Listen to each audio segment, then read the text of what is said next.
일단 물이 부족하면이라는 지금 질문하셨는데, 물을 부족하게 실른다는 것은 최악의 실수죠. 저는 지금까지 한 번도 물이 부족해 본 적이 없습니다. 그건 정말 철저하게 지키셔야 돼요. 1인당 하루에 2리터 그만 준비해도 충분합니다. 제가 하루에 2리터라고 설명드리는 내용 안에는요, 밥하고 국 끓이고 커피 마시고 양치질하는 물까지 포함해서 하루에 2리터입니다. 1인당 2리터씩 하루에 계산을 하고요. 총 일수에 최소한 120% 이상 싣습니다. 예를 들어서 두 사람에서 열흘간 항해를 한다. 그러면은 20병이 필요하잖아요. 그럼 저는 약 30병 정도 준비합니다. 그런데 인원수가 많아지잖아요. 확실히 소비량 줄어요. 예를 들어서 5명이서 열흘간 항해를 한다. 그러면은 50병이 필요하잖아요. 2리터짜리 50병이 필요한데 저는 한 60병만 준비해요. 그래도 충분해. 주스 종류나 탄산음료, 그다음에 맥주 뭐 이런 음료수를 많이 준비하기 때문에 그런 걸로도 수분 섭취가 충분히 돼요. 그래서 사실은 음료수를 조금만 많이 준비한다면 물 별로 안 마셔요, 사람들. 늘 남더라고요. 근데 남기는 것은 되게 중요한 게 예정보다 조금 늦어질 수도 있어요, 항해라는 것은. 그래서 그 여분의 한 20% 정도는 꼭 가져다니는 게 좋다고 생각을 하고요. 그리고 그것 말고 그 배에는 그 청수 탱크가 있습니다. 물탱크. 이 물탱크에는 늘 물이 가득 들어있거든요. 한 350리터에서 600리터 사이 정도가 실립니다. 만약에 이제 준비한 생수가 떨어졌다, 그러면 그 물을 활용해서 요리할 수 있기 때문에 물 걱정은 없고요. 그리고 먹을 수 있는 물이기 때문에 그냥 위생을 위해서 저는 안 먹을 뿐입니다. 먹을 수 있습니다. 물탱크 깨끗하게 하고 소독제 좀 집어넣어서 잘만 관리한다면 충분히 먹을 수 있는 물이에요. 실린 요령입니다. 앞쪽은 물 많이 안 실으시는 게 좋아요.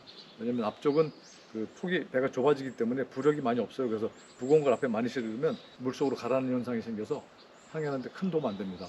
그래서 그 배의 중앙 혹은 후미 쪽에 밑바닥 쪽에 수납을 하시면 배 밸런스도 좋아지고요.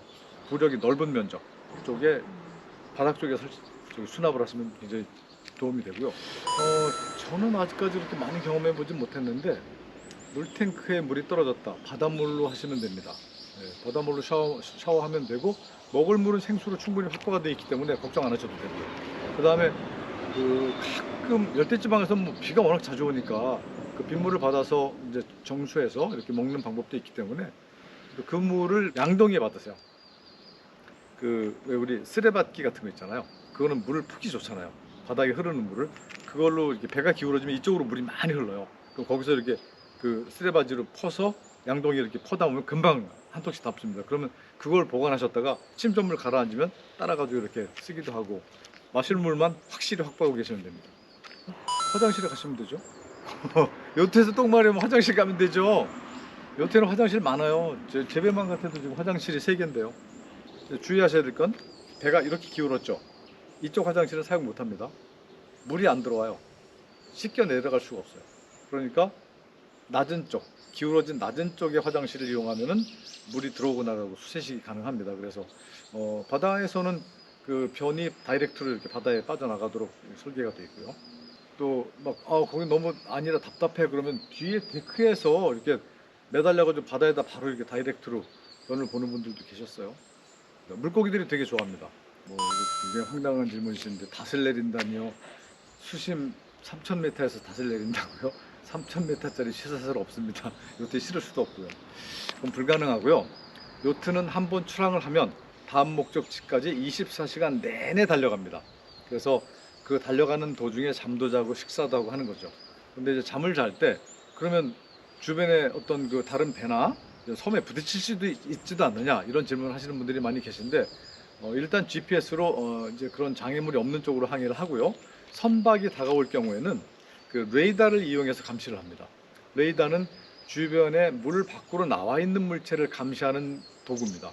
물 밖으로 튀어나온 물체가 크면 클수록 레이더에 잘 잡히고요. 이제 우리가 부딪혀서 위험할 정도의 물체라면 레이더에 거의 대부분 잡힙니다. 그래서 레이더 안에 경계망을 설정을 합니다. 예를 들어 그 거리를 제가 조정할 수가 있어요. 3마일 이내, 1마일 이상, 혹은 1마일 이상, 2마일 이내, 이렇게 그 띠를 제가 만들어 놓는 거예요. 레이더 모니터 앞에. 그러면 그 띠 안에 어떤 물체가 진입했다 판단을 하면 기계가 삐삐삐삐 하고 알람을 울려줍니다. 그러면은 나가서 확인을 하고 안전 확인하고 안전 조치하고 다시 또 자고, 이런 식으로 반복이 되죠. 그래서 긴 잠을 자기는 어렵지만 쪽잠을 자는 데는 뭐 전혀 불편함이 없고요.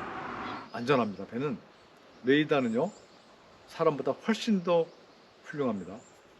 사람들은 워칭하다 잠잘 수 있거든요. 목표물 놓칠 때가 있습니다. 그리고 판단 흐릴 때가 있어요. 가까이 왔는데 아직 멀다고 생각하는 사람들도 있어요. 그런데 레이더는 정확합니다. 그 범위 안에 들어오면 무조건 알람 울립니다. 그래서 기계를 믿고 항해하시는 것도 중요하다고 생각합니다. 사람이 운전하는 게 더 위험할 수 있어요. 자동항해 장치는 내가 시키는 대로 갑니다. 똑바로 가는 장치거든요.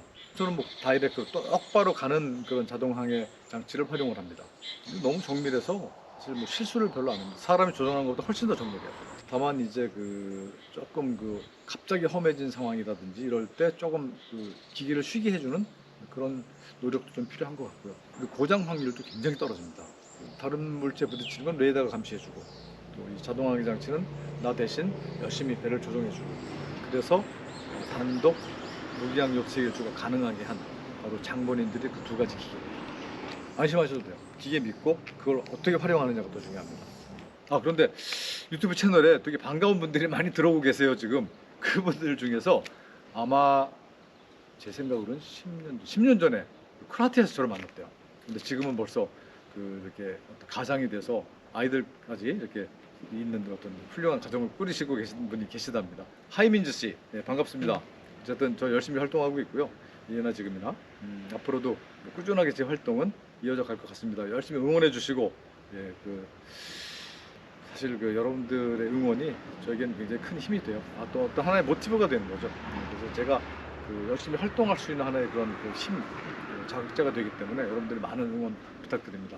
그리고 앞으로도 궁금하신 점이 있으면 얼마든지 질문해 주시고 그럼 제가 가능하면 열심히 소통할 수 있도록 노력을 해드리겠습니다. 고맙습니다. 또 다음에 봬요. 전 떠나야 돼서 준비를 해야 될 것 같습니다.